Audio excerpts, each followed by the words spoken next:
في موضوع زي ده. شوف الفلوس، أجر له ساتلايت لمدة ساعة وشوية مثلا عشان يعمل مناظرة مع الدكتور محمد يسري سلامة في هذا الموضوع.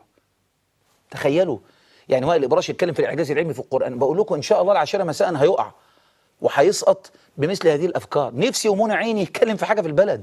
يا عم انزل الشارع، روح للناس اللي ما عندهاش ميه، روح للناس اللي ما عندهاش مجاري، روح للناس اللي مش لاقيه تاكل، روح تحت السلك دي اللي اول مره اسمع اسمها، شوف الناس اللي قاعده في اوض كلها رطوبه بتموت.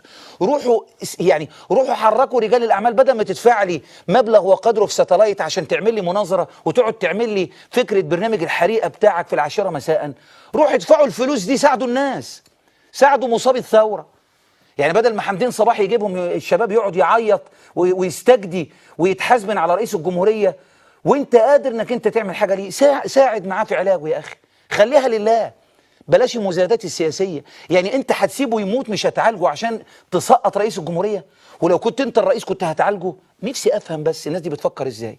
والله الذي لا اله غيره، هؤلاء الخداعين، هؤلاء الذين يخدعون الشعب المصري، ويروح يعمل لك مؤتمر يجيب لي فيه 10,000 ويقعدوا. لا تخيل ايه حمدين صباحي اللي بيحترم الديمقراطيه وهو ابعد ما يكون عن الديمقراطيه، عنده هوس بالرئاسه ما شفتوش في حد، طالع او شايف الشباب تحت بيقول لك ايه، 1 2 الرئيس اهو، وبيبقى مبسوط، عايز اي لفه، اي لفه وخلاص. يعني بقول للدكتور محمد مرسي لو تعبان يومين ولا حاجه اجز ودخل الاستاذ حمدين صباحي اللي خمنا ده، خليه يمشي يبقى رئيس بس يومين 3 عشان يستريح. مش ممكن يكون ده حد يعرف حاجه عن الديمقراطيه ويقول لك انا ما عنديش مشكله ان الشيعة يجوا مصر، ايه المشكله يعني؟ طبعا. وانت عارف ليه انت عايز الشيعة يجوا مصر، ومش هقول كتير، ومش هقول على اسم المرشح الرئاسي، مش هقول، اللي عارفه الدكتور محمد سليم العوة والمستشار حاتم بجاتو اللي خد تمويل من ايران، مش هقول هو مين. فلوجه الله بقى اشتغلوا سياسه، بلاش لت وعجن كده عمالين نصرخ كالنساء طول النهار وليل وعياط. طبعا النهارده حكم المحكمه الاداريه العليا ده اسعدهم جدا، وانا والله العظيم في منتهى السعاده برضه، بحلف بالله ما كنتش احب ان مجلس الشعب يرجع عشان هيقعدوا يعيطوا كالنساء ويلطموا، والفضائيات وهلا سرحان وفيسبوك وناس بوك وعلي بوك، وهتلاقي الدنيا تولع ان الاسلاميين راجعين تاني. لا سيبوها وخلوا الانتخابات تيجي بفضل الله. بس على الله بقى لو خسرتوا ما تقولوش السكر وزيت تاني ونقعد نعيط.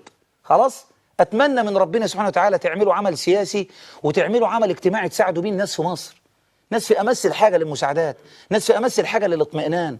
ساعدوا الدوله في ان احنا نفكر في مساله القبض على البلطجيه وندشن حملات قويه لمساله عوده الاستقرار لمصر، بدل ما احنا طول النهار والليل صراعاتنا مع الاخوان فقط نحرق بها مصر. لعبوا الاخوان سياسه، الاخوان لهم وعليهم، فصيل زي ايه فصيل، وانتم ما عليكم اكثر مما لكم. انتم مالكوش اي رصيد كان في الشارع على الاطلاق، رصيدكم فين؟ فين رصيدكم؟ وبتعيبوا على زيت والسكر، ده انتوا اكتر ناس بيجيبوا زيت وسكر، انتوا اكتر ناس بيجيبوا زيت وسكر، والانتخابات بينت كده، واكتر ناس بتتاجروا بالدين، واوضاعكم دلوقتي بينت كده. فاتمنى من ربنا سبحانه وتعالى انكم تفوقوا. انا هاخد فاصل.